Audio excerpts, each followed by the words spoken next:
Hello, class, and welcome to Lecture 3, Part 2, How to Write About Film, Writing the Movie Review.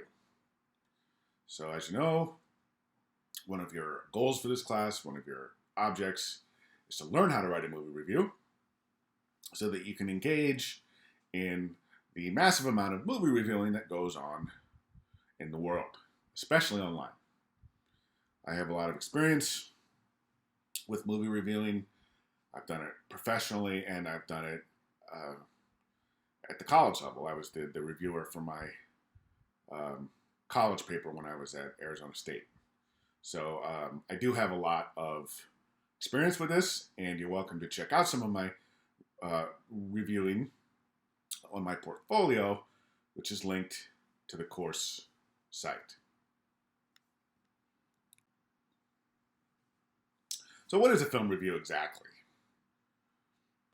Well, a film review is a popular mode of writing about film in which the writer delivers a summary of the film, what it's about, as well as their opinion of it, whether it's good or bad, flawed, but interesting, worth your time, right? A lot of times, movie reviewers are just trying to help us to decide whether or not we should see the movie, or if we do, to give us some things to think about. Or maybe we want to read the reviews after we've seen the movie, right? To kind of see what other people thought about it.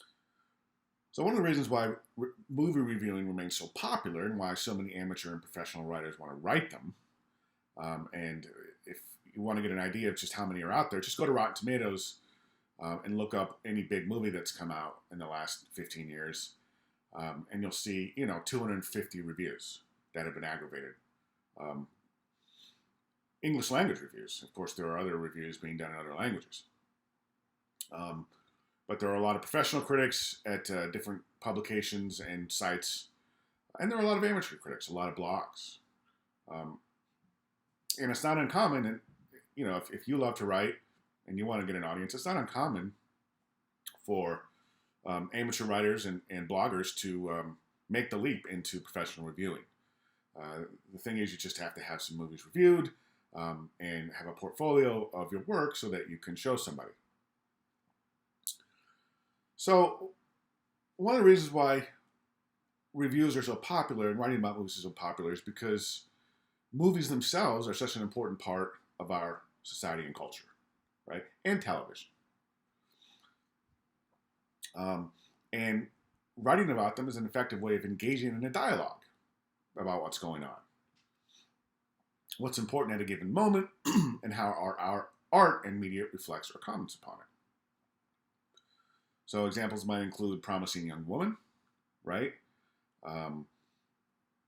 And the way that it comments upon and is inspired by and engages what's going on in our culture regarding the Me Too movement, women being heard, right?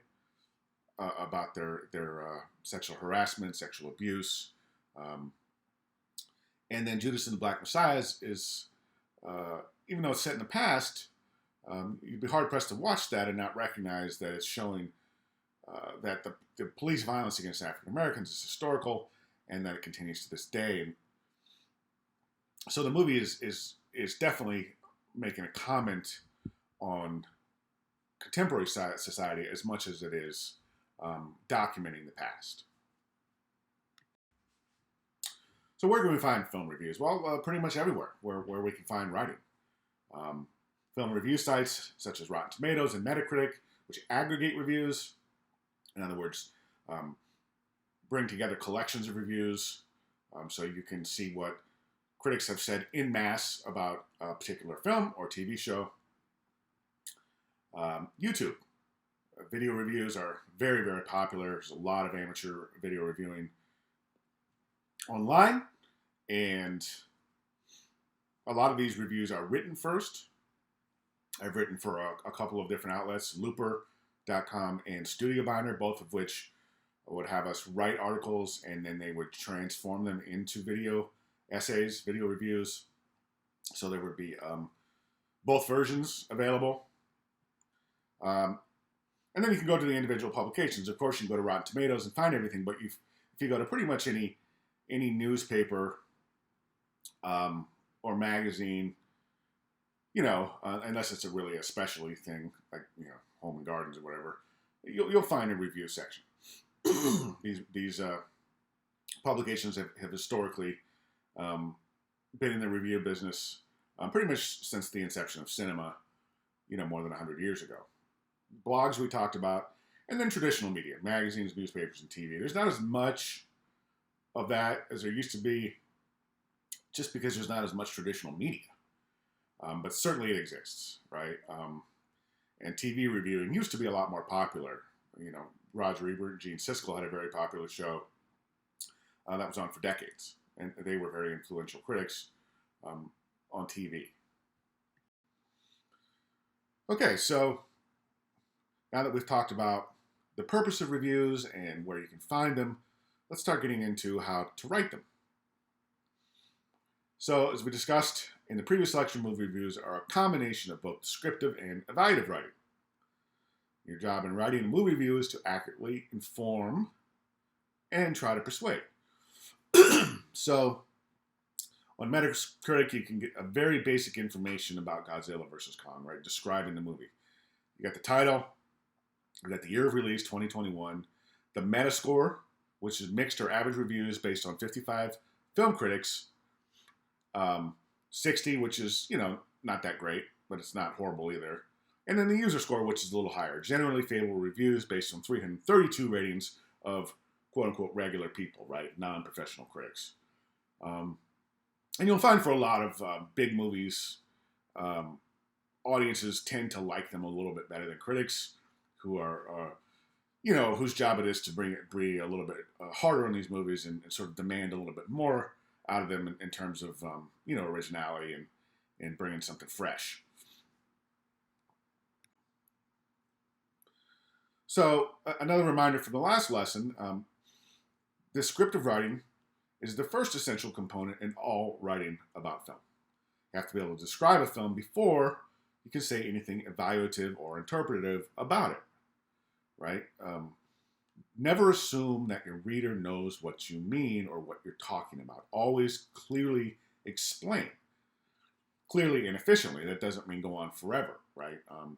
You need to get good at giving them an idea of what a film is about, who's in it, and that sort of thing, the genre, and really just in a few sentences. And that's something you can practice.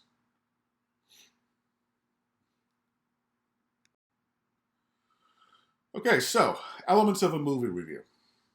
Let's start with the descriptive stuff first, the basics. Obviously, the title.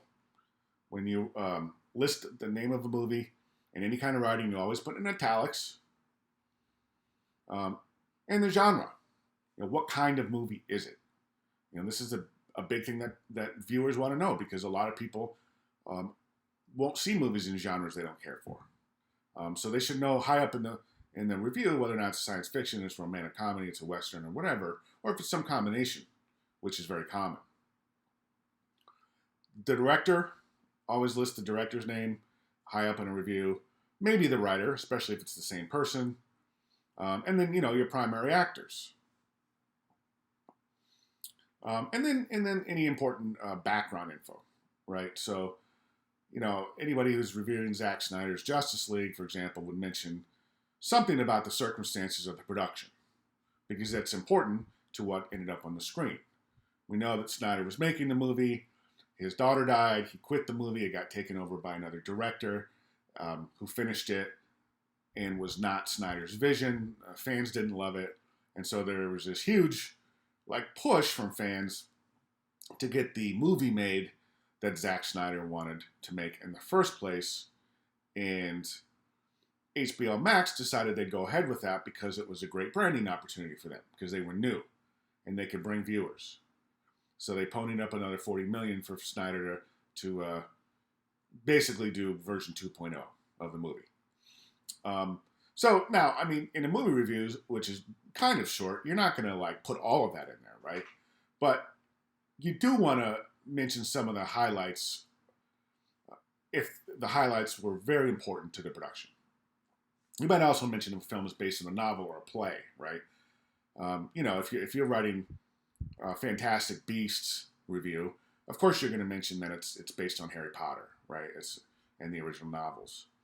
Now, you don't need to put all of this into the first paragraph or second paragraph, but most of it should be relatively high up or artfully woven throughout, right? You don't just want to give your reader just a whole bunch of chunks of information because you're still writing an essay. Your essay still should have some voice and some flow. So one of the key elements of any movie review is a plot summary. A brief summary of what the movie is about, because all the movies we review, for the most part, are going to be movies with stories. Now, this can be tricky because you need to give your reader enough of a summary so that they get a basic idea, but you don't want to give them too much information, right? Especially in this day and age, people are very, very sensitive about spoilers. So you want to make sure, especially as a professional reviewer, that you do not spoil important information. Revelations. The other thing is you don't want to go on too long. A summary should take up a few paragraphs, at the most, because your reader is mostly interested in your thoughts on the movie. That's why they're reading the review, because they want to know what the reviewer thinks. And again, this is just the sort of thing that you become better and better at as you practice. So just to remind ourselves, what is evaluative writing? Because evaluative writing is the part of the review in which you, the author, present a judgment expressing your belief, right? About the quality of the film. That's the evaluative part. You're evaluating it just the way that you would be evaluated in school or on a test.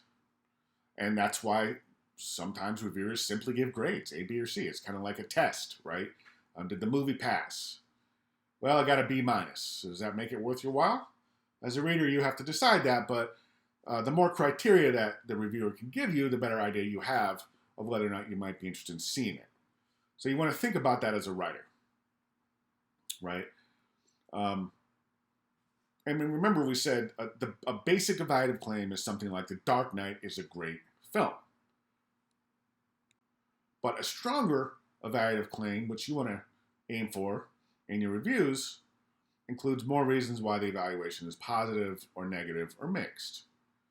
So The Dark Knight is a great film because it includes exciting and well-staged scenes of combat. That might be one thing you write about. You might write about the performances, right? You might write about Heath Ledger, who gave a famous Oscar-winning performance in that movie. You might write about the cinematography. You might write about how amazing the film looks in IMAX. So there's a lot of things you can write about to explain why you like the film.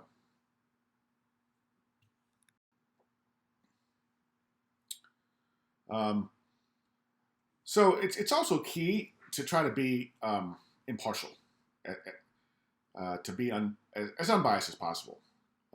Obviously, it's your opinion, it's your evaluation. So you're bringing bias, explicitly to the process. But what I mean is, if you love Marvel, it's not going to help anybody if you refuse to say anything negative about a Marvel movie. If you refuse to ignore the obvious, right?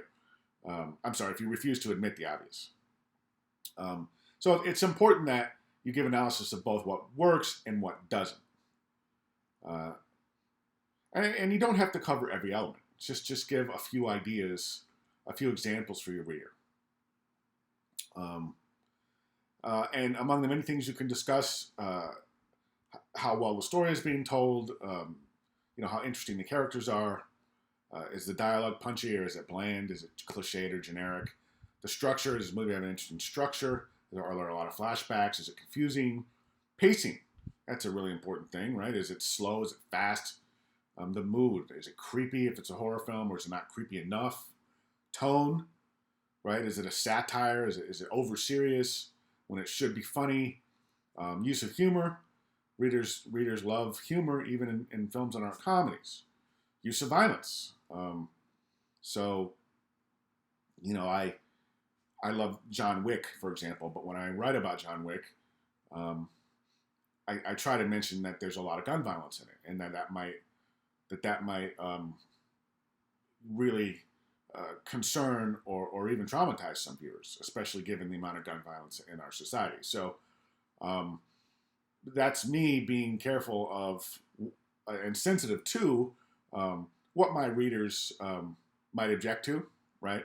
And I don't mean try to anticipate their every their every sensitivity, right? This movie's gluten free, right? We're not here to do that, but you don't want to ignore huge social issues, right? You don't want to ignore the elephant in the room. And then finally, something to consider when you're writing a movie review, and professional reviewers really have to struggle with this, because most movies are not masterpieces, and most movies are not bombs. Um, Most movies sit somewhere in the middle, and it's harder to say something about movies that sit somewhere in the middle. It's easy to praise a masterpiece. It's easy to criticize a bomb. But to come up with interesting things to say um, about movies that are in the middle and have good and bad is harder. So you may find that challenging as you write, but it's a good challenge because you're practicing how to express yourself. Context. So we talked a little bit about context a second ago when I said that I mentioned the gun violence in John Wick. Um, Movies are cultural artifacts. They're made within a social context, and they're made within a historical context. They're made at a particular moment in history. They're not made in a vacuum, right? Um, which is why if you look at a movie 75 years ago, it seems like it's from outer space, right? The attitudes on display and the way people speak, everything is so different. Um, so we have to take into account why that is, and why it is that it made it a different time when there were different values, different ways of being. Not, the whole world that we know did not exist, in 1939 when Gone with the Wind and The Wizard of Oz came out. So it's important that we both watch films with an idea of context and that we write about films with an idea of context. Otherwise, we're not really giving our reader everything they need to know. Now, context in social and cultural writing about film often goes into its own articles, right? Outside of reviews. And you don't want to get bogged down in too much of a lengthy discussion of where film fits culturally, because your main job as a reviewer is to give an idea of the film, whether or not you liked it, what's good and bad about it, right? So, as with everything, it's a balancing act. It becomes an art and a craft to really give your reviewer everything they want to say about the film within, say, 1,000 words, which is not a lot, or even 500 words. And the main way to get good at this is to read reviews. I grew up reading reviews. I had a lot of favorite reviewers. Roger Ebert was my favorite. I read everything he ever wrote, thousands of reviews, to the point where it took me a long time to stop writing like him and develop my own voice. But if you read, you'll automatically just become a better writer. So, but anyway, back to the card here. It helps to give your reader an idea of how the film reflects or comments upon issues that are prevalent at the time during which the movie is set and at the time during which it's made. And so some examples might be historical episodes such as a war, revolution, or a natural disaster, right? The way that film represents race, ethnicity, gender, sexual orientation, sexual identity, sexual preference. Is it being progressive? Does it seem stereotypical? Is it saying something new? Does it seem to be muting minority voices? Right. What are the prevailing attitudes or ideologies of the film? There were quite a few films after 9/11 that were, and in the 80s too, that were very, very anti-Arab and anti-Muslim. And that's something that your readers should know. Um, what is the point of view of the movie? What is it? How is it addressing what's going on in our culture today? And is it offensive, or is it really thoughtful, right? And you might discuss existing technology too, discussing artificial intelligence in a review of a sci-fi film, right? Especially if there's been some like major breakthrough in AI recently. You might discuss how the sci-fi film reflects that, or if it seems to be accurately assessing a future that might come to pass. Okay, a couple more here. We're almost done. Dressing tone and intent. Tone is the attitude that a film takes towards its material, not to be confused with mood. Mood is the feeling that the material evokes, such as it's creepy, it's lighthearted, right? It's sad. But tone is how the material is addressed. Is it a serious take? Right? Is it lighthearted? Like you wouldn't want to make a lighthearted movie about domestic violence, right? Is it tragic? Is it critical? Is it really criticizing, an element of society, such as a movie like Spotlight, right, or The Big Short, right, which criticized Wall Street. So it's important to understand what the tone is and convey that to an author. Convey that to a reader. Is it satirical? Is it making fun of something? Is it trying to make a point about something? Is it a parody? Right? Most of Mel Brooks' movies, for example, were parodies. And your opinion of the film should reflect the kind of film it is and what the filmmakers seem to be going for. You wouldn't criticize a serious drama for not being funny, for example. That wouldn't be fair to the movie. It's not trying to be funny. Now, filmmaking intent is not the most important thing in the world. What is on the screen is, right? If a filmmaker says in interviews, this is what we were trying to do, and this is how you should read the film, but when you watch the film, you don't see that at all. Maybe it even says something opposite to what the filmmaker thought he or she was saying. You have to report that. You can't just say, oh, well, the filmmaker said this is the way the film should be watched, and this is what it's saying, so we're just going to go on their word. No. Ultimately, it's important for us to understand what the intent is, but also whether or not the intent is being achieved. That's one of the things that we rate a movie on. We go back to The Dark Knight. Christopher Nolan's intent with The Dark Knight was to make a movie with a tone that was much darker and more serious than previous Batman films. Did he succeed? Well, that's up to the reviewer to decide. So, how long should a movie review be?